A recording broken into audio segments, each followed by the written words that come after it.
Salve, salve, galera! Começando mais uma edição do Podcast, temporada 2026 aqui do nosso programa sobre motociclismo esportivo em parceria com a Yamaha Racing Brasil. Eu, Carlos Costa, na companhia dele, Fausto Macieira sempre conosco, e hoje a dobradinha de Fausto Macieira nas transmissões da ESPN, Hamilton Rodrigues com a gente. Hamilton, muito obrigado por aceitar o convite. Vamos falar aqui da temporada que está por vir e detalhes de bastidores de vocês dois aí. Alô, Carlos, alô, Fausto, prazer enorme estar aqui com vocês mais uma vez no Podcast. Vamos lá, a temporada 2026 promete porque tem Brasil, tem Goiânia, tem Brasil de volta com um grande prêmio lá no finalzinho do mês para a gente acompanhar em março. Estaremos lá com toda a força para ver o que acontece. Prazer estar aqui. É isso, prazer é todo nosso. Fausto, com a licença, dei oi primeiro ao nosso convidado, afinal, vocês aí protagonizam as transmissões da ESPN no Mundial de Moto Velocidade. Seja muito bem-vindo, Fausto. Como é que tá o cabelo aí, já recuperado capilarmente das promessas do fim do ano passado? Perfeito, tá perfeito. Agora acho que eu só corto em 2027 ou no final de 2026, dependendo do que acontecer na temporada da MotoGP. Bom dia, Carlos Costa. Salve, salve, meu amigo e colega Hamilton Rodrigues, a voz da MotoGP.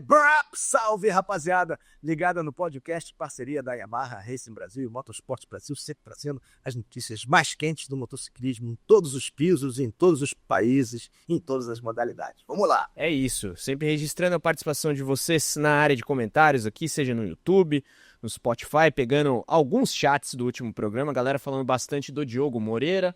Hamilton, Fausto, claro, nosso representante brasileiro está aí nos holofotes, a torcida é grande, temos de volta um piloto do Brasil aí na classe rainha depois de um bom tempo com o Alex Barros e, claro, muita ansiedade para a etapa de Goiânia. Mas vamos começar com um pouquinho do noticiário nos últimos dias. Marc Marquez voltando às pistas, testando ali, ó, Ducati Panigale, né? Não é um protótipo de moto velocidade, mas quando a gente fala do multicampeão, é sempre bom vê-lo de volta depois de um fim de ano tanto anticlimático, Hamilton. Afinal, ele ganha o título com toda a autoridade, mas acaba com a lesão. Por sorte, já tinha tudo encaminhado, né, Hamilton? Ele tinha uma gordura, né? Que gordura? Gordura boa. Não é boa gordura para o piloto de moto, né? Mas para ele foi fundamental, foi essencial para manter a diferença e sair com o título. E volta consciente, né? De que tem que voltar devagar. Agora, volta porque, como a gente sempre fala, o Fausto fala isso e muito bem, quem vai ditar o ritmo do que a Ducati vai fazer para 2026 é o Marc Marquez. Isso é fato. Vão acertar a moto só para o Marc Marquez, sempre onde ele está, a moto é acertada para ele, e aí ele ganha, os outros ficam a ver navios, não sabem como é que pilotam aquela máquina, como aconteceu com o Banhaia agora. Você tem dúvida que você tem o Marc Marquez no seu time? Não é ele quem vai ditar o ritmo dos acertos para a próxima temporada? Eu acho muito difícil que isso não aconteça. Para mim, essa volta é mais ou menos para rascunhar, para desenhar isso aí. Fausto, você acompanha o relator, temos aí também no horizonte da MotoGP o regulamento de 2027, mas até lá a Ducati quer seguir ganhando e tem o melhor piloto para fazer isso. Pois é, felizmente tem o melhor piloto, né? Eu concordo com o que o Hamilton disse, o diferencial do grid é o Marquez, né? Foi o Marquez, a gente já viu isso, né? Só ele funcionava com a moto, isso a gente já viu no passado em outra marca, né? E o Marquez fez um 2025 estupendo, né? Reinou, sumiu, teve esse acidente logo depois do título e ainda assim teve uma vantagem imensa no campeonato. O vice-campeão foi o irmão dele. O Marquez voltou a andar de moto, andou lá na pista do Aspar Martínez, em Valência, na V2 e na V4, motos esportivas, mas motos de alta potência. Então, ele já estava andando de motocross lá direto de Ducati 450, né? Então, é um piloto super dotado e acho que ainda que o Didi da Linha e o Tardosi tenham dito que quem vai desenvolver a moto é o Alex Marquez é irmão do Marc. Então, o Marc vai conduzir para onde ele quer. Mas eu acho que essa moto vai ser mais próxima da 2024 do que foi a moto do ano passado, que foi um erro de projeto, tanto que as outras marcas se aproximaram e, salvo o Marquez, os outros pilotos que tinham a moto do ano tiveram dificuldades, notadamente o Pego Banhaia. Então, esse retorno, e já garantido, o Marquez disse que estará no teste de Sepang a partir do dia 3 de fevereiro, né? Os testes começando antes para os pilotos de teste, começando no último fim de semana de janeiro, e para os pilotos fixos começando no início de fevereiro. Vai estar todo mundo lá, a moto e andou em falência, vai estar lá com modificações, né? A gente vai ter os lançamentos agora, a partir dessa semana, amanhã já tem lançamento da Pramac, e até ao longo de janeiro isso vai acontecer. Mas o Marques é a grande referência, inclusive fora da pista, né? Porque a gente sabe que as transferências estão sendo cogitadas, negociadas, proposta para lá, contraproposta para cá, e o Marques está no centro disso tudo. E depois dele, o grid, a poeira vai se assentar. Agora, assim, ele deu uma entrevista essa semana para a imprensa espanhola, falando do braço direito, e ele disse que tem tido dificuldades com o braço direito, que já aprendeu a lidar com essas dificuldades. Por exemplo, ele falou que não pode mais jogar beach tênis e não pode mais jogar pedra. Não sei onde é que ele jogava pedra. Mas ele fica triste que não pode mais jogar pedra. E outra coisa que ele falou, que ele evita de dormir para o lado direito. E quando ele dorme para o lado direito, em cima do braço multioperado, ele acorda se sentindo mal. Então, ele encerrou essa entrevista dizendo que o que vai limitar a carreira dele não vai ser a mentalidade, vai ser o corpo. Então, a gente não sabe o que será a partir do final de 26, nem em termos de equipe, nem em termos de continuar, mas acredito que tudo isso é balão de ensaio, o Marques vai querer continuar, vai querer seguir em frente, e para o motociclismo, ele é a grande referência da atualidade, seria, depois do desfalque do Valentino, que se aposentou no final de 2021, o desfalque do Marques vai ser bastante sentido quando acontecer. Vai acontecer um dia, segundo ele, pode acontecer mais cedo do que ele desejaria. Então, eu acho que ele está sempre no centro das atenções e merecidamente.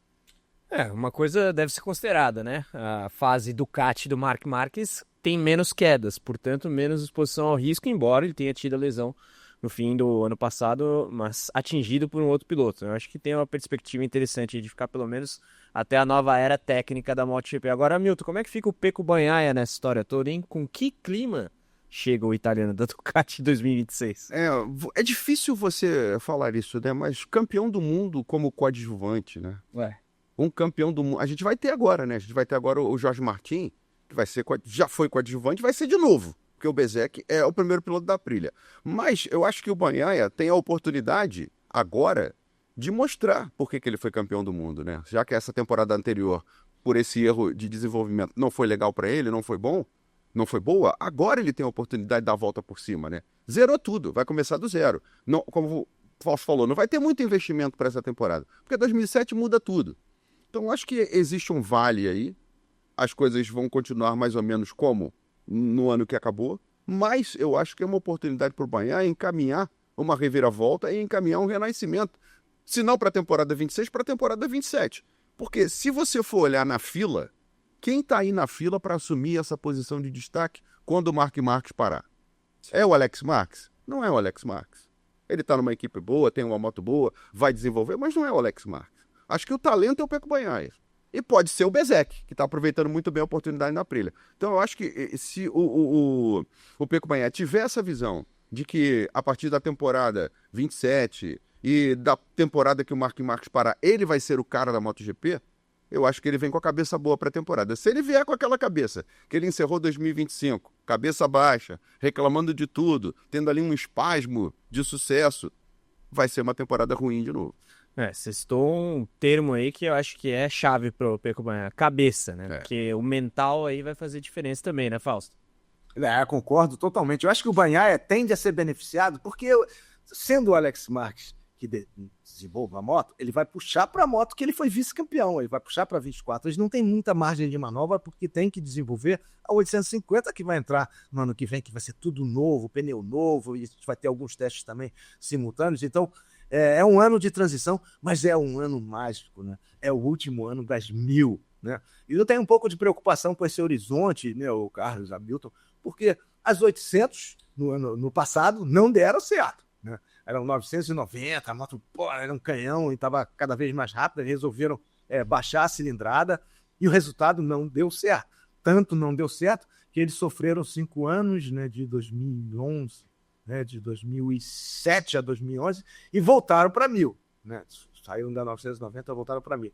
Recuando para 850, o que eles o que a organização, a Liberty, a Dorna, pretende, e afim, né? Pretende mais segurança, né? Menos acidentes, mas quando a gente teve as 800, as ultrapassagens ainda eram mais difíceis, né? Porque tinha menos torque para você, né, dar um gás na saída de curva, tinha menos linhas diferentes na pista, e tomara que dê certo. E o Bagnaia vai ser beneficiado, porque vai estar com a moto que ele pediu ano passado inteira, né? O Hamilton, a Juliana e eu falávamos nas transmissões, o Bagnaia sente saudade da 2024, e foi o Marques que escolheu a 2025, mesmo sabendo dos defeitos ou das limitações da moto. Para quê? Para se sobressair em cima do Bagnaia. Então, voltando para 24, o Bagnaia, ou voltando uma base 24, 25, principalmente 24, o Bagnaia tem condição de se dar bem, mas o Marques vai ter a mesma moto. Então isso vai continuar. E 27, se o Bagnaia não for bem em 2026, ele está fora. Certo? Acho que ele está fora em 2027. E acho que o próprio Tardosi falou do Fermin Aldeguer, né, que se lesionou agora recentemente, mas é um piloto que pode ser o sucessor, no caso do Marques sair, né, recebeu uma proposta irrecusável, está recebendo propostas muito altas, para substituir o Marques ou para substituir o próprio Bagnaia, né? Então, a situação vai ser muito interessante em 2026, nesse 2026, por vários aspectos, pelos pilotos, pelas equipes, pelos patrocínios, pelas mudanças e por tudo que está em jogo a cada saída de boxe. Ô, Fausto, aproveitando a menção, você citou aí o Fermin Aldeguer, passou pela operação, né? De acordo com a Gresini, deu tudo certo. Ele tem 20 anos, imagino toda a fisiologia necessária para uma plena recuperação, mas de qualquer maneira, imagino que a pré-temporada vai ser aí um calcanhar de Aquiles nesse início de 2026 do piloto espanhol, que foi destaque com a Gresini ano passado. No hall de pilotos Ducati, além do Bagnaia numa temporada aí de make or break, né, ele vai ter que mostrar realmente porque que já foi 2 vezes campeão da MotoGP e do próprio Marc. A gente tem o Alex aí com o protagonismo, mas Aldeguer, os 2 pilotos da VR46, como é que dá para avaliar esse início de 26 da galera da Ducati, Fausto? Assim, o Aldeguer acho que perdeu a pré-temporada, né? Foi um acidente que, né, ele estava nesse mesmo treino, né, com os outros pilotos Ducati e sofreu um acidente, quebrou o fêmur esquerdo, é um acidente grave, né, um acidente sério. Eu falei com o meu ortopedista de plantão, o Dr. Avidenur, ele falou, bicho, isso aí é 8 semanas, 10 semanas, às vezes mais do que isso, para voltar, às vezes 3 meses para voltar. Mas eles não são como nós, né? Eles não são desse planeta. Então, acho que ele volta. Tem um precedente do Pedro Acosta, que em 2022 sofreu o mesmo tipo de fratura e voltou em 7 semanas. 7 semanas dá 49 dias. Hoje a gente está a 46 dias do primeiro treino do GP da Tailândia. Então, acho que a pré-temporada do Aldeguer acabou e essa primeira participação dele não vai estar 100% se conseguir alinhar. Se não conseguir alinhar, provavelmente vai o Bricelli Pirro para substituí-lo, mas é um desfalque imenso para a equipe Gresini, que no momento tem o status de segunda equipe da Ducati. Vamos ver como é que eles vão lidar com isso. Todo o desenvolvimento por fazer também, né? Por mais que seja novato o Aldeguer, mas enfim. Interessante ver como se configura a Ducati nesse início de 26, uma temporada de transição aí, porque tem 27 no horizonte, mas um piloto em xeque, Pecco Bagnaia, o Marc numa parte já final de carreira, embora não saiba o quanto ele vai prolongar. Os 2 pilotos da VR46, né, Milton, em um momento um pouco difícil ali, questionados, de Gian Antonio com problemas físicos, o Morbidelli sempre com alguma questão aí, inclusive de fim, de comissários por trás. Mas eu acho que a Ducati chega um pouco assim, preocupada com relação ao pool de pilotos. Em relação ao Marc, não vejo tanta preocupação assim, Hamilton. Mas acho que italiano gosta disso, né? Um pouco de drama para dar um pouco de calma. drama, aquela confusão e tal, aquela discussão, vai fazer isso, vai fazer aquilo, e vai começar como terminou. Não tem como dissociar a temporada passada dessa de agora, principalmente em termos de relacionamento dos pilotos com direção. O Bagnaia vive realmente um período de choque com a direção, a cobrança para cima do Franco Morbidelli é grande pelo desempenho. O Franco Morbidelli está tendo mais uma chance, teve mais uma chance na temporada passada, vai ter mais uma chance nessa, né? É lesão, é problema com o comissário, é punição. O Fermin Aldeguer agora lesionado, acho que eu tô com o Fausto, acho até difícil ele participar na Tailândia há muito pouco tempo, né? Se voltar, figura ali e tal, mas não 100%. Para Mais Goiânia, protocolar, assim, né? exato, mais protocolar. Mas e aí? E toda a preparação? Né? E todo o desenvolvimento? E o conjunto, como é que fica? Não tem conjunto, né? Você volta no treino, não tem conjunto. Sim. Você não desenvolveu nada, quer dizer, não vai ter conjunto, é protocolar realmente. E o Fábio de Gian Antônio é o cara que todo mundo tem expectativa de que floresça, né? Tem hora que ele parece que vai bem, aí daqui a pouco dá uma queda, quer dizer, ele vive de vieses, né? Vai bem, uma corrida vai mal, na outra aparece, chega bem numa sprint race, aí na corrida não vai legal, enfim. Eu acho que é o italiano que todo mundo espera que aproveite uma oportunidade da Ducati, dos que estão dentro de casa, né? Porque você tem o Bezzecchi do outro lado, que cita aqui mais uma vez, para mim foi o cara que aproveitou muito bem a temporada passada. Então eu acho que, como o Fausto falou, até junho a gente vai ter um bastidor agitadíssimo. Porque em junho vai ter que estar tudo definido, porque a grana entra a partir de setembro. A partir de setembro já se começa a pensar em 2027, que é onde o dinheiro está chegando, é quando o dinheiro vai ser investido, e aí você tem que saber quem vai pilotar. É o Carlos, é o Hamilton, é o Fausto? Você tem que ter o nome do cara definido para saber quanto que você vai pagar. É óbvio, para nós dois é pouca grana, para o Fausto Macieira é lá em cima, né? Paga mais caro.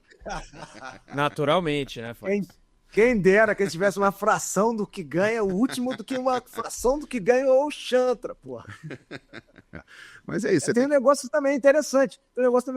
Hamilton. A Liberty tá meio querendo, a Liberty e a Dorna, né?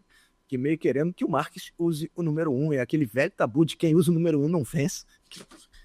Aconteceu agora, né? Em 2025. E o Marques, acho que tem cacife para dizer, não vou usar e pronto. Isso tá no bastidor também. Assim, a Liberty querer impor isso ao Mark Marques depois de 7 títulos, pelo amor de Deus também, né? Mas enfim, vamos ver as cenas dos próximos capítulos. Agora, o Fausto, o Hamilton citou italianos aqui, inclusive nominando o Marco Bezzecchi, um tal de Max Biaggi, que é associado aí à Aprilia, botou fé no projeto da marca italiana para combater a própria Ducati. O Bezzecchi acho que fez muito bonito na reta final do campeonato ano passado, no campeonato como um todo, né? Um primeiro momento ali de reconfiguração da Aprilia, tendo perdido bastantes quadros técnicos para a Honda, inclusive, mas um ano forte do Bezzecchi em 2025. Esperamos que o Martin de volta com menos contratempos, acidentes, lesões e tudo mais. Será que dá para confiar na Aprilia para essa temporada que está por vir, Fausto? Ou é sonhar demais um Bezzecchi ou o próprio Martin peitando o Mark Marques na disputa por título? Eu acho que dá para confiar bastante na Aprilia. A Aprilia melhorou substancialmente. E a Aprilia tinha tudo para dar errado, né? Em 2025, né? Perdeu o Alex Espargaró, perdeu o Romano Albesiano, perdeu o Jorge Martin. Tá faseado lá. Eles não têm um grande orçamento, mas conseguiram fazer uma temporada excepcional, especialmente no final da temporada, sem o Mark Marques, né? No final da temporada eles foram muito bem, e então eles são a segunda força no momento. Acho que podem se aproximar. O Biaggi tem 6 títulos mundiais, muitos, a maioria pela Aprilia, né? E ele fez uma crítica dizendo que a Aprilia é a última, é a única italiana legítima, né? Dizendo que a Ducati é alemã por causa do patrocínio, da presença acionária da Audi. Então, o Biaggi eu acho assim, o Biaggi e o Rossi nunca se deram. O Biaggi nunca andou de Ducati, o Rossi andou. Aí o Biaggi já antipatizou com a Ducati. Aí o Rossi parou, montou uma equipe Ducati, que a gente nem sabe se vai continuar, porque está meio se sentindo ofendida por não ser a segunda equipe e tal, mas não mereceu continuar como segunda equipe. E então, tudo que o Rossi fala, o Biaggi fala ao contrário, né? Então, ele acho que aproveitou para dar mais uma alfinetada no Valentino, que é uma disputa, uma implicância eterna, ainda mais dentro da Itália, que respira motores o tempo todo. Acho que a Aprilia está bastante bem. A Aprilia teve um avanço de aerodinâmica imenso, né? O Marco Bezzecchi foi uma surpresa imensa, né? Ótima, né? Terceiro colocado no ranking. O Jorge Martin também está na marca do pênalti, né? Porque teve todas as confusões ali, em 8 de 22 corridas, então também precisa... Tem uma opção de gente que tem um 2026 decisivo para as próprias carreiras, entre eles o Martin. Bezzecchi eu acho que não tem tanta pressão, e temos também o Ogura, que não foi muito bem por lesões e tudo mais. Temos o Raul Fernandes, que é o protegido do Rivola, né, ganhou a corrida, andou muito bem no final do campeonato, sem o Mark Marques. Então, a gente tem essa turma se preparando para a temporada de caça ao título. Mas quem está na frente, ainda que fragilizada, é a Ducati. Tanto pela máquina que, mesmo com um certo retrocesso no ano passado, continua sendo a melhor, os números mostram isso, quanto pelo piloto que tem na garagem, o MM93. O fator Marques é curioso, né, Milton? Quanto ele distorce muito os debates para bem e para mal, como queira. Porque, assim, não tinha Marques na reta final de campeonato em que a Aprilia foi bem. A moto Ducati piorou, mas por ter o Marques ainda estatisticamente foi dominante. Então, é realmente difícil de fazer essa análise, vamos ter que esperar para ver. Agora, interessante como o Valentino Rossi segue pairando o mundo na MotoGP, né? Trazendo rivais de antigamente como Max Biaggi, volta e meia surge aí noticiário 7 de Bernal, enfim, essa galera toda de uma época áurea mesmo da MotoGP. E o próprio Marc Marques falou recentemente que é difícil viver com rancor, né? Sempre se pergunta ali pro Marc em relação às rivalidades ali com o Valentino. Fausto pediu a palavra, depois eu quero ouvir o Hamilton sobre isso também, porque quando o assunto é Valentino Rossi, Marc Marques e Companhia Limitada, sempre tem assunto. Pois é, não, é porque você citou o 7 de Bernal, e o Gibernal deu uma entrevista essa semana, falando que o Rossi agiu errado com ele quando fechou a trajetória dele, desde 2005. Porra, tem 21 anos, isso tem 21 anos. E o cara ainda continua remoendo aquela mágoa. O Sete Bernal foi 2 vezes vice-campeão, né, naquela época, mas não conseguiu engolir isso. Então o Biaggi também não consegue engolir. Então essas coisas acontecem muito. E só fechando sobre Marques e Rossi, o Marques, nessa entrevista, que foi espetacular, ele disse no final assim, a minha torcida, para quem gosta de mim, não tenham ressentimentos. Guardem essa energia, direcionem essa energia para me incentivar, para me aplaudir. Então, ele continua com a mão estendida, como ficou com a mão estendida no ar quando eles estavam os dois na mesa lá em Misano, e o Rossi não aperta a mão dele. E acho que não vai apertar nunca. Tá? Ainda mais porque tem agora quem? O Bagnaia e o Morbidelli e o Didier Antônio também, para tentar, o que não conseguiram no ano passado, nem passar perto, fazer uma sombra, fazer um contraponto ao Marques. A italianada tá devendo contra os representantes espanhóis aí, Hamilton. E não adianta a italianada acreditar que por ser italiano vai ter preferência na Ducati, porque, acima de tudo, isso aí é um negócio.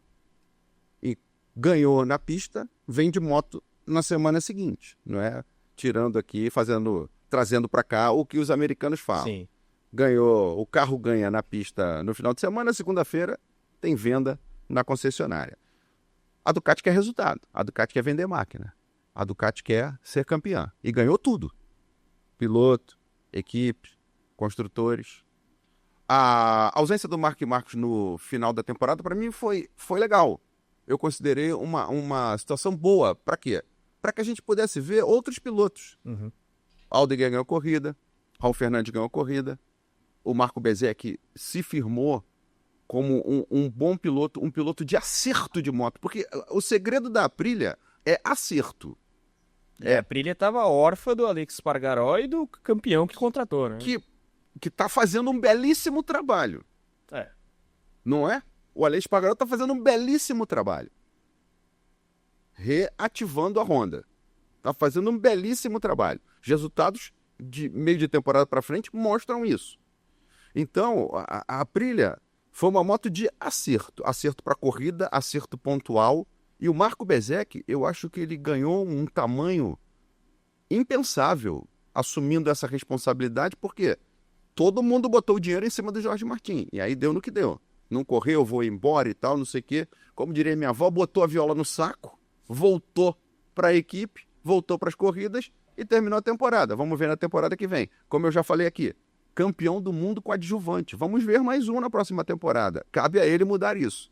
Concordo com o Fausto. Acho que a Aprilia aproveitou muito bem o espaço. Sem Marc Marques, ok. Para o campeonato é ruim não ter o Marc Marques? Claro, é ruim. Você perde em audiência, frequência de público, venda de produtos. Claro que você perde. Mas, em contrapartida, você mostra que do outro lado você tem pilotos que lá na frente, na ausência dele, podem aproveitar esse ato, esse intervalo.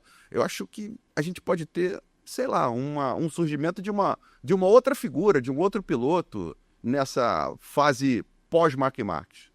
E tá em aberto, cara. Para mim, tá super em aberto quem vai ser esse destaque lá na frente. Falando em outros pilotos, figuras novas. Temos aí um veterano multicampeão mundial turco chegando à MotoGP, um tal de Toprak Razgatlioglu, e o brasileiro Diogo Moreira. Como é que tá a preparação aí para narrar o Diogo na classe rainha, Milton? A gente fala muito aqui do nosso representante brasileiro com o Fausto, mas eu quero saber de você a ansiedade para esse GP do Brasil e mesmo para o GP da Tailândia, que abre a temporada agora, que a gente tem de fato um brasileiro na classe rainha. Cara, na minha opinião, o Diogo subiu na hora certa, na melhor hora, porque a gente vai para uma temporada de indefinição, uma temporada que, é claro, todo mundo quer ganhar, quer fazer um bom papel, mas é uma temporada também que é de transição para uma nova potência, um novo motor, tudo diferente. E você pegar essa transição e começar do zero em 2027, acho que dá uma igualada de forças. Vai ganhar do Mark Marques e coisa. Não é isso que eu tô falando. Tô falando o seguinte, você vai igualar em conhecimento de moto para todo mundo. Eu acho que ele tá subindo na hora certa. Acho que a gente tem que criar uma expectativa para 2026 do Diogo de aprendizado. Pontuar, conseguir pontuar, chegar bem nas corridas, ir bem na sprint race, aproveitar momentos, entendeu? E passar pro qualificatório, passar nos qualificatórios, gradualmente. Conseguir conquistar, como ele vem fazendo lá, desde que ele entrou na Moto 3. Conseguir gradualmente conquistar os espaços dentro da classe principal. É um outro motor, a dificuldade é maior, é uma outra visão, uma outra cobrança. Mas eu acho que é um momento excelente por essa transição e por começar todo mundo do zero em 2027. E ele dá mostra que tem ali não só a frieza, mas ele é maduro mentalmente o suficiente para lidar com esse desafio, porque realmente, né, é outro tipo de cobrança e exposição. Fausto, Diogo, claro, sempre com a nossa torcida, mas também dando aí mostras de que tem tudo que é necessário para fazer devagarinho esse processo gradual que o Hamilton citou. Não vai? Primeiro pontua aqui e ali, depois vai passando nas classificações e assim por diante, Fausto. Pois é, assim, a gente tem muita expectativa em relação ao Diogo e ao Toprak, mas especialmente em relação ao Diogo. Para eles, os dois, vai ser bom eles pegarem essa temporada, a última das 1000, por enquanto, a última das 1000, para se adaptar a um equipamento muito complexo, muito diferente do que eles ambos estão acostumados a pilotar, com muito mais recursos de eletrônica, com um dispositivo de rebaixamento, com um dispositivo de largada, com aquela potência incrível. E no final do ano, eles vão estar mais ou menos acostumados com o esquema e vão entrar na nova era. Vão entrar na nova era não como calouro, mas já como numa segunda temporada. E o Diogo é bom de segunda temporada, né? É muito bom, né? Então, a gente sabe que ele está em grande fase. Pô, ele ganhou agora, né? Assim, Diogo vai e vence. Onde ele vai, ele vence, né? Ele ganhou o TT Christmas, né? Que foi adiado do Natal, é uma prova de mini motos, né? De motos menores, de motos de 100, 110 potência limitada, e de flat track misturado com motocross, e ganhou ano passado, ganhou assim, sumiu, não tomou conhecimento para a concorrência, está em grande fase. Espero que ele complete uma pré-temporada saudável. Ele vai ter 6 dias de testes em Sepang, né? Ele e Toprak, né? E vai ter mais os testes na Tailândia antes de começar para valer. Acho que num primeiro momento o importante, primeiro, não cair, básico, não cair, não se machucar, né? Batendo aqui 6 vezes na madeira e pontuar, né? Fazer a top 15. Ele fixou como meta para 2026 top 10. Tanto chegar no top 10, tem que começar pela top 15 e vir crescendo. A gente vai ter 44 corridas novamente. A temporada do ano passado foi gigantesca. E o Diogo não correu 44, correu 22, correu nem todas as 22, né? Então ele vai ter o dobro de agenda com uma moto muito mais potente, muito mais complexa, freio de carbono, tudo mais difícil. Vai ser uma temporada de adaptação, mas como vocês falaram, Hamilton e Carlos, ele tem uma grande capacidade de adaptação e frieza.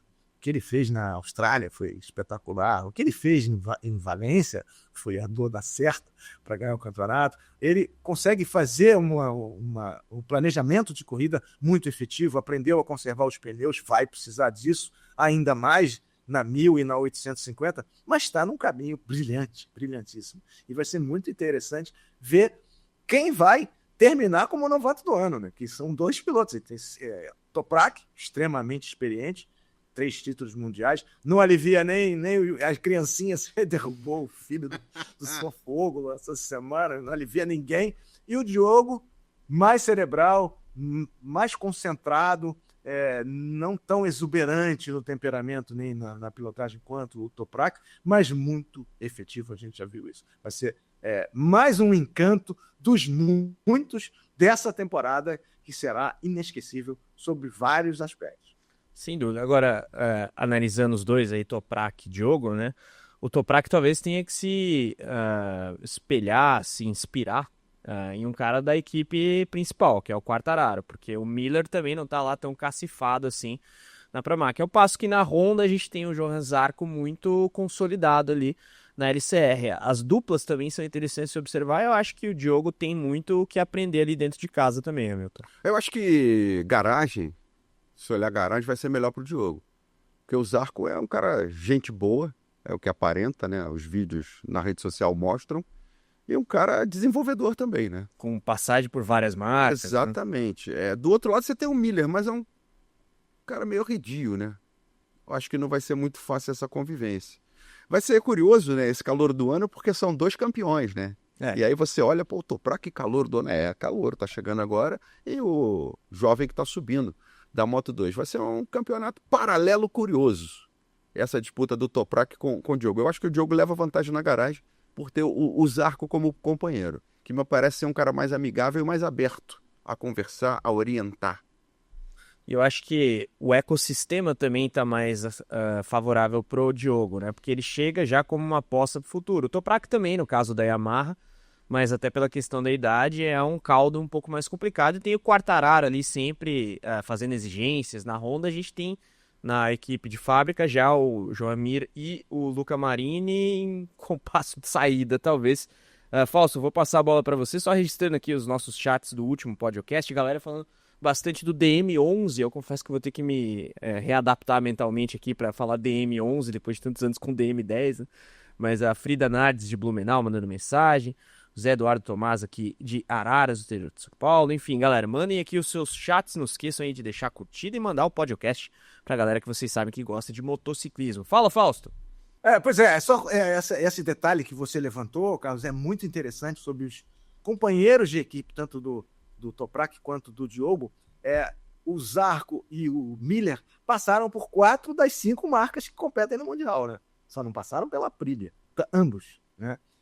O Zarco tem 2 vitórias em mais 300 grandes prêmios e o Miller tem 4 vitórias em mais de 250 grandes prêmios. Então são pilotos muito experientes que podem passar isso para os seus respectivos companheiros. Acho que o Diogo está melhor situado porque a Yamaha vai pegar um motor que eles nunca andaram. O Quartararo não conhece esse motor, o Miller também não conhece esse motor, né? Eles só conhecem o que testaram ali em Valência. Então, não conhecem suficientemente. Já o Zarco, que passou por vários motores V4 e passou pelo 4 em linha da Yamaha também, no início da MotoGP, pode, se quiser, né? Francês, né? Se quiser, passar alguma coisa pro Diogo. Mas tem o Lúcio Cecchinello, que também é muito aberto, muito simpático e conhece muito de motores para dar uma ajuda. E o Diogo tem um vínculo, segundo consta, com a HRC, né? Então, vamos ver como vai se desenvolver isso, a supervisão lá do Albeciano, do Alberto Puig, para esse ano de estreia do brasileiro. Mas eu acho que a Yamaha, como está com um motor novo, os seus pilotos não têm experiência com esse motor, enquanto o Zarco tem bastante experiência e foi o único que venceu no ano passado de Honda. Então, acho que nessa situação o Diogo está um pouco melhor situado, mas é tudo uma surpresa e as coisas vão começar a se definir nos treinos do GP da Tailândia. Eu confesso que tenho muita confiança na postura do Diogo, porque com essa moral com a qual ele chega na MotoGP e na Honda mesmo, se fosse um cara com a personalidade como a do Toprak, tendo como companheiro o Johann Zarco, eu acho que o relacionamento não iria ser muito harmonioso. O Diogo, que é um cara um pouco mais ponderado e tudo mais, eu acho que vai conseguir ele estabelecer, se não uma amizade, mas um relacionamento profissional ali, frutífero com o piloto francês. Agora, olhando rapidamente o restante do grid, temos alguns nomes aqui que merecem também uma análise e debate um pouco maiores, que esperar de Pedro Acosta nesse ano de 2026, Hamilton? Porque tivemos aí uma primeira temporada dele ainda no campeonato anterior de muita hype. Não à toa, é um piloto muito talentoso. Um segundo ano aí que ele começa meio tretando ali com a KTM, né? Explorando as opções de mercado, termina em alta. P4 no campeonato, à frente do Pecco Bagnaia e desempenhos sólidos, mas ainda não venceu e é um cara também de personalidade forte. Então, mais um ano para ele tentar mostrar, afinal, a que veio, porque chegou com muita moral na MotoGP, né, Milton? Mas esse cavalo tá passando selado, né? Então. Já tá passando aí há algum tempo, né? Chega uma hora que você tem que aproveitar, né? Montar e vambora. E eu não sei que momento o cavalo já não vai estar mais ali. Então acho que essa temporada pode ser a última dele na KTM. Para a temporada seguinte, migrar e para onde ele vai. Mas e o resultado? E a vitória? É isso que todo mundo está querendo, todo mundo está esperando. Para comprovar realmente esse talento todo. Entendeu? Em contrapartida, melhorar um pouco esse relacionamento. Melhorar um pouco o que vem acontecendo na garagem e nos bastidores. Essa reclamação inicial de temporada foi só ruim para ele. Cheio de problema com a KTM. Vai parar, não vai parar, tem dinheiro, não tem dinheiro, vai continuar. Tem dinheiro. Vão botar dinheiro, vai continuar. Agora, cabe a ele aproveitar a oportunidade. Deixar de cair. Cai pra caramba, cai muito. Então, se cair menos, vai pontuar mais. Foi quarto colocado, ok, beleza. Chegou bem. Mas cadê a vitória? Todo mundo espera a vitória. É para ser o cara. É o cara que lá os espanhóis estavam achando que ia ser o sucessor do Marc Marquez. Tem que comprovar isso. Então, acho que, para mim, acho que é a última temporada dele para realmente comprovar que é piloto de ponta. Pode ir para uma Ducati? Pode ir para uma outra equipe, ganhar a corrida? Ok, mas tá deixando passar esse momento de frescor na carreira, sabe? Aquele momento que todo mundo tá confiando. Daqui a pouco vai ficar num lugar comum como o Didier Antônio, como o Enea Bastianini tá agora. Entendeu? Já foram ele já tá quase no pico da montanha, não pode descer tudo para depois ter que... O cavalinho tá passando aqui, daqui a pouco vai sumir da vista, entendeu? Fausto, essa questão do Acosta é interessante, porque chega com moral, mostra desempenho, mas fica essa pulga atrás na orelha, né? E assim, o Hamilton me lembrou, essas tretas públicas até com a KTM fizeram mais mal pro Acosta do que pra própria KTM, que já estava em frangalhos. Me remete, guardadas as proporções, também um pouco à guerra declaratória do Martin com a Aprilia. Quando você tem uma casa, você tem que fazer a sua casa funcionar, não adianta muito... Mas no Martin sangrou, né? Pois é. A guerra do Martin teve sangue. Teve. A do Acosta não. Ainda não teve. Mas assim, o Martin é campeão mundial, né? O Acosta, se quer vitorioso, com todo respeito e o reconhecimento ao talento que ele tem. Mas vai ser interessante ver esse 26 do Acosta, Fausto. Bastante, né? Os dois têm 2 títulos, né? Mas o Martin tem um título na classe principal, o Acosta tem 2 títulos nas classes de acesso. Estreou em 2024, que pegou as 20 etapas de 2024, pegou as 22 etapas de 2025, mais as corridas sprint, ou seja, mais de 80 corridas, não venceu nenhuma sprint, né? Não venceu nenhuma sprint, não venceu nenhum GP, nenhuma sprint. Então, ele tem um temperamento estilo Martin, né? Ele falou recentemente assim, eu não vou para a corrida para gastar gasolina, não vou para gastar combustível, eu quero vencer e tal. E aí talvez ele se afobe um pouco, via de Martin, né? Que demorou bastante tempo para chegar ao título, quando velocidade tinha para isso. Para o Acosta, é um ano também decisivo. Ou ele ganha, e também não depende dele, né? Porque a KTM pode estar claudicando e tal. Então, ou ele vence e melhora as condições para um contrato melhor com a própria KTM, ou mudar de casa, né? Porque tem 21 anos. Então, é um piloto... É 21 anos e campeão mundial, então é um piloto cortejado por várias equipes, mas ele quer ir para uma equipe de fábrica. Conseguiu o seu intento dentro da KTM e quer fazer isso, se não for na KTM, num outro time. A hora que a peça é o rei, né, que é no tabuleiro de xadrez, que o rei é o Marc Marquez no momento, a hora que ele fixar o destino dele, as outras peças vão começar a ocupar os seus lugares, ou permanecer nos seus lugares, ou mudar de posição no tabuleiro da MotoGP. Agora, o Hall KTM ali também é um tanto incendiário, né? Você tem o Acosta, o Maverick Viñales também não é o cara mais diplomático do mundo, o próprio Enea Bastianini. O Brad Binder é um pouco mais comportado ali, mas também tá, acho que no momento ruim até pela emergência do Pedro Acosta como essa grande figura da KTM. É curioso o momento da marca austríaca, né? Mas você sabe que sempre o Brad Binder beliscava alguma coisa, mesmo não tendo todo o investimento, não sendo a equipe de ponta, sempre ele ia lá e beliscava alguma coisa. Essa temporada não deu, mas se esperava isso dos outros. Se esperava isso principalmente do Pedro Acosta. Ganhar uma corrida, beliscar ali uma posição legal, uma sprint race, chegar bem, fazer pódio e tal, aquela coisa toda. Aparecer ali, fazer alguma coisa que pudesse aparecer. O Pedro Acosta não conseguiu fazer isso. Ele não conseguiu ter esse destaque. Ele não conseguiu ganhar uma corrida. O Brad Binder vai lá e ganha uma corrida por ano, ganha uma corrida diferente, faz alguma coisa. Não conseguiu fazer, não tinha investimento. Alguém tinha que tomar esse lugar dele. E era o Pedro Acosta. Então, todos os investimentos possíveis foram direcionados para o Pedro Acosta, que não aproveitou. E no pano de fundo disso tudo está a situação da KTM enquanto marca, mas como você disse, parece estar um pouco mais controlada. O Viñales machucou, né? Aí ficou um tempo fora e tal. É só um adendo ao que vocês falaram. O Viñales e o Bastianini estão moralmente abalados. Entraram em 2025 moralmente abalados porque saíram de equipes de fábrica para equipes satélite, né, de outra marca. Né? O Viñales é turbulento de cabeça, talvez não tenha sentido muito, mas continua com os mesmos problemas. Agora está sendo treinado diariamente pelo Lorenzo. Se não saírem no tapa daqui até o início da temporada, se não brigarem lá e rolarem pelo asfalto, possivelmente o Viñales pode fazer uma grande temporada. Depende da moto também, mas ele está se esforçando como nenhum outro piloto a gente tem visto nesse pré-temporada, nesse período de banimento.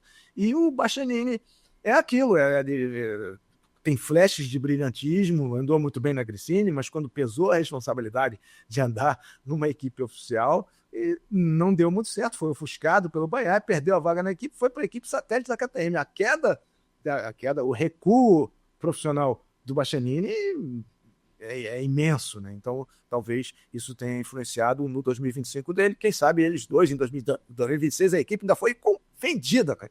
Tem um novo dono, tomara que eles se deem bem lá com um novo proprietário e consigam uma moto capaz de dar os resultados que a gente sabe que ambos são capazes de obter.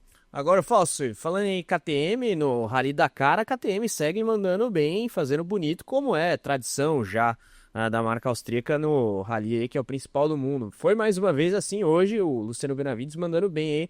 Dakar sempre fica aqui no nosso radar nesse comecinho de ano, Fausto. Pois é, o Dakar é uma super competição, é um arremedo do que já foi, né? Era muito mais aventureira, era na África, era cidades tradicionais do roteiro original, isso acabou mudando, já foi Pequim, já teve várias alternâncias nesses 48 anos de existência do Rally Dakar, que é uma competição muito bem planejada, porque ela está numa fase que tem poucas corridas, abre e vale, agora há algum tempo já vale como primeira etapa do Campeonato Mundial de Rally, então não é só aquela corrida isolada, vale como um campeonato. E o Luciano Benavides está indo muito bem. O irmão dele, o Kevin Benavides, ganhou 2 vezes, né? Até a gente está competindo nos carros que sofreu um acidente sério, mas a KTM continua reinando, né? A KTM tem 18 vitórias no Dakar contra 9 da Yamaha e 8 da Honda. Então, a gente viu o Edgar Canet, que é um piloto de 20 anos, que não é parente do Canet, é um piloto de 20 anos, ganhar o prólogo, ganhar algumas etapas, mas você com 20 anos no Dakar tem grande chance de se machucar ou ter algum contratempo. A gente teve o nosso Luciano Gomes representando o Brasil numa das categorias, mas não está mais na competição. Temos 8 de 13 etapas, né? De 2/3 do Rally já completado. E olha, cara, eu anotei isso, é impressionante, porque depois de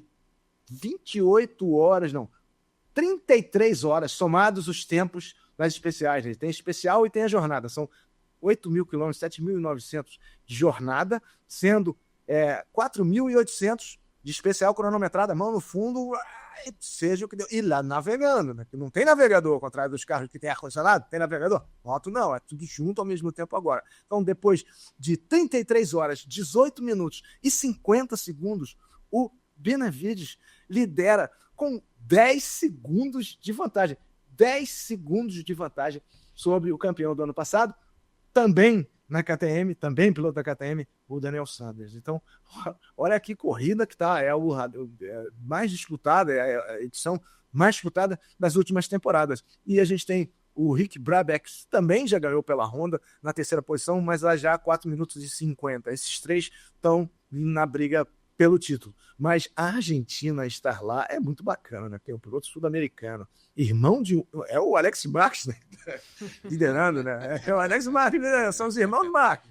Então, o Luciano está liderando com 10 segundos de vantagem. Então, a KTM tem 2 pilotos separados por 10 segundos depois de 34 horas de especial, sabe? Então, não é para qualquer um, não. Vai ter etapa maratona, vai ter uma opção de coisa. É um roteiro que até para acompanhar é difícil. A gente tem a presença lá do Celso Miranda fazendo um trabalho brilhante, acompanhando as competições, mas até para acompanhar é exaustivo, é cansativo. Imagina para os pilotos, né, que saem 4 horas da manhã, um frio danado, roda o dia inteiro. Tem etapa de especial e deslocamento, dá mais de 900 quilômetros. Você pega 900 quilômetros por dia de carro, ar-condicionado, o câmbio automático, é cansativo.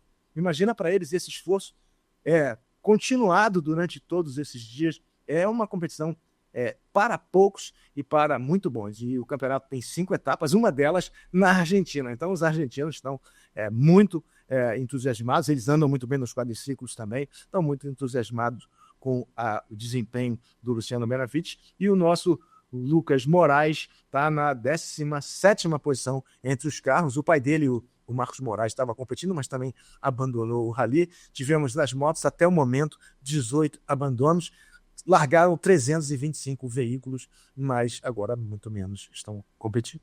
O Dakar é um barato, né, Milton? E registrando também, né, o Fausto trouxe o Lucas Moraes, a gente teve o Michael Justo, navegador brasileiro nos UTVs também, faturando aí uma das especiais, sempre bom lembrar. O Dakar é um show de imagens, inclusive, né, para quem acompanha aí já de longa data, agora, que é um perrengue, especialmente para moto sem o navegador ali, isso hein, Hamilton? A gente teve cobertura em loco quando estava do lado de cá, né, na América do Sul, e vários colegas foram para fazer cobertura, e realmente tanto para quem está fazendo a cobertura e muito mais para quem está no dia a dia pilotando, mecânicos, enfim, é uma exigência física enorme, né? Monstruosa, né? E aí você pensa, tem gente que ganha em carro, moto, vai para caminhão, ganha mais de uma vez, ganha 5, 6 vezes, enfim, o período é curto ali, mas, cara, você tem que louvar Carlos Sainz, Stefano Petterhansel e outros caras aí, Nani Roma, enfim, vou até esquecer nomes aqui, dá para falar umas 20 pessoas, uns 20 pilotos que fazem dessa competição o glamour que ela né? É um sonho jornalístico, fazer uma cobertura em loco do Dakar e viver todo esse perrengue durante todo esse tempo. Tem que ter a preparação física boa, tem que estar em dia, porque é sofrido, mas, cara, é um trabalho bem gostoso e prazeroso. E no meio de lendas, né? Você citou algumas aí.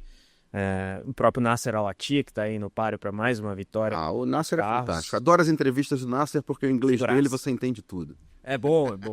E ele é um cara muito simpático também. Mas, Fausto, seguindo aqui no off-road, a gente trouxe o destaque do Rally Dakar com a KTM. Temos AMA na pauta de hoje também, meu caro Fausto Macieira? Pois é, abertura da temporada 2026 do AMA Supercross. Só fechando sobre Rally, a gente deixou passar isso em 2025, mas não queria abrir esse de 2026 sem citar o Patrick Capella, de Colatina, Espírito Santo, que foi campeão mundial de enduro na classe 4 tempos Open, conquistou o título na Itália. Então, parabéns, Patrick, parabéns ao motociclismo capixaba, que tem grandes nomes no motocross, no enduro, no fora da estrada, e o Capella nos representando, sendo um campeão mundial, é digno de nota em todos os jornais, e aqui no podcast a gente não pode deixar de falar isso.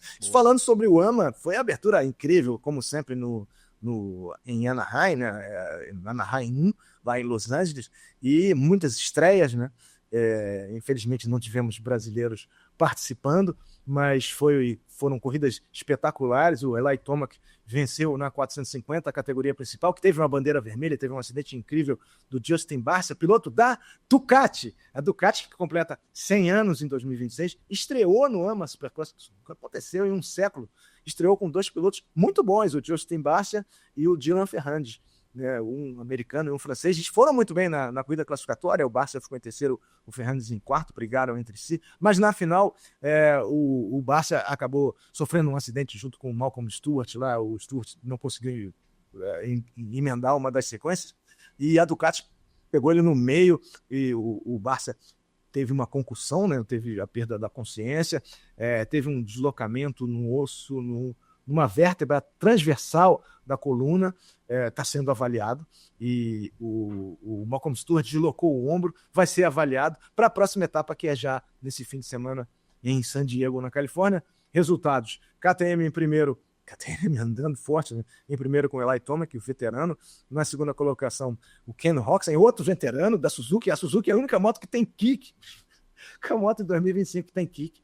Não sei por quê, porque uma 450 tem uma potência de 70 HP. O kick é mais o que?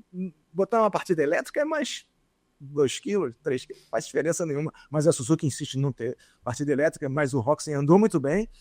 E o Jorge Prado, campeão mundial de motocross competindo nos Estados Unidos, conquistou o primeiro pódio dele na 450, piloto da Espanha, um alemão em segundo, um americano em primeiro, um alemão em segundo, e o Prado também de KTM, voltando a KTM em terceiro, só que ele tomou 25 segundos do Tomac, o Roczen ficou a 1,5 segundos, quer dizer, eles dispararam na frente da concorrência. O Chase Sexton, que estava estreando na Kawasaki, foi o mais rápido nos treinos, acabou caindo e não teve o resultado que esperava, acho que foi sexto colocado. E na 250, a vitória do Max Anst, que a gente falou bastante aqui no podcast, né, Carlos, porque foi o campeão mundial de Supercross, competição em que participou o brasileiro Enzo Lopes, que terminou no top 5, e o Anst, com 32 anos, piloto da Yamaha, venceu pela primeira vez no AMA Supercross. Foi o piloto mais velho, 32 anos, olha só. Foi o piloto mais velho a vencer uma etapa do AMA Supercross, né, de Yamaha. Na segunda colocação, o Chance Hymas de Honda. E na terceira posição, pódio inédito do Ryder De Francisco, americano, da Husqvarna. Então, foram corridas espetaculares, espetáculo pirotécnico, estádio lotado, sold out, todo mundo muito entusiasmado com essa abertura do AMA, que continua neste sábado, já tem novamente corrida na Califórnia. É um palco tradicionalíssimo aí do AMA, né? A gente sempre traz aqui o quadro noticioso de resultados do motociclismo americano. Também tem modalidade para tudo quanto é gosto por aqui no podcast, Hamilton. Sempre um prazer te receber, convidaremos mais vezes, te incomodaremos outras vezes aqui, para que o senhor venha a debater o motociclismo com a gente. Obrigado, Hamilton. Muito legal estar com vocês aqui no podcast. Só chamar que eu venho. Opa, então promessa é dívida, hein, Fausto? Vamos convocar o Hamilton para próximas. Queria agradecer também ao nosso Fausto Macieira, sempre aqui no podcast, trazendo todo o conhecimento sobre o mundo das motos aqui para o nosso público. Fausto, muito obrigado. Eu que agradeço, uma satisfação imensa estar com o Hamilton mais uma vez, e com você com mais frequência, Carlos, e assina embaixo, vamos convocar o Hamilton lá para fazer novas participações, porque a temporada está só começando e cheia de atrações, cheia de emoção. Valeu, rapaziada, aquele abraço, acelera Brasil! É isso, minha gente. Hamilton, obrigado. Fausto, mais uma vez. Um obrigado especial a você que esteve conosco aqui no Podcast. A gente se vê na semana que vem. Um abraço. Tchau, tchau.